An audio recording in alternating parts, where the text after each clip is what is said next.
xilliga caadada waxay haweenku la kulmaan xanuuno kala duwan oo jidhka laga dareemo sida majiirka ubuucda ah. haweenka qaarna waxa ay la kulmaan luga xanuun taasoo ku badan haweenka leh sifaadkan soo socda, inkastoo haweenkooda aysan yeelan karin.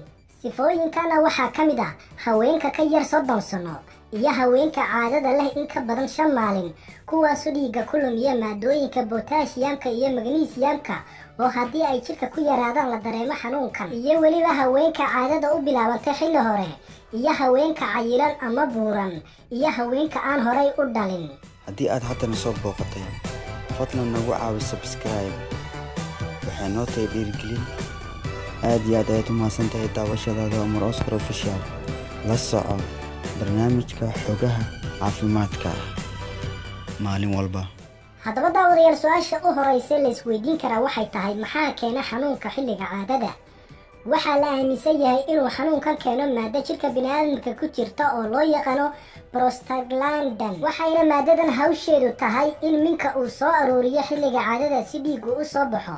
sidaa darteed ayaana xanuunkan caloosha qaybta hoose iyo dhinaca lugta ah loo dareemo. sidaa darteedna maadadan inta jidhka lagu soo daayo iyo xaddiga lagu soo daaweeyo haweenku way ku kala duwan yihiin, wayna u kala nugul yihiin, waana sababta ay qaar ugu xanuunsadaan.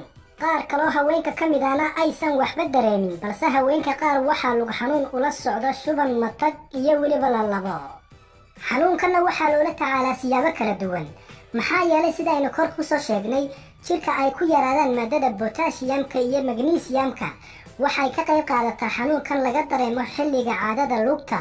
sidaa darteed waxaa haweenka lagula taliya inay ku dadaalaan cunista muuska iyo faakahada loo yaqaano avocado, maadaama labadoodaba laga helo potassium iyo magnesium ku filan jidhka bini'aadamka. sidaa awgeedna haddii aad isku heli kartid labadoodaba cabitaan ahaan ayaad iskugu darsan kartaa. geesta kalena haddii aad horay u qabtay xanuunka neerfaha sinta ku dhaca, waxaad kaga hortagi kartaa lug xanuunku qabta xilliga caadada adigoo qaata fiitamiinada neerfaha u roon ee kala ah fitamiin B1, fitamiin B6, fitamiin B12, taasoo iyadana hal kaniini ah la isku heli karo. laakiin arrintaasina waxa ay mudan tahay inaad kala tashato dhakhtarkaaga.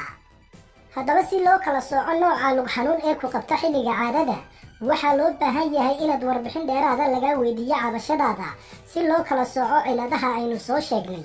taasna waxaa ku weydiinaya dhakhtar arrimahan takhasus ku leh.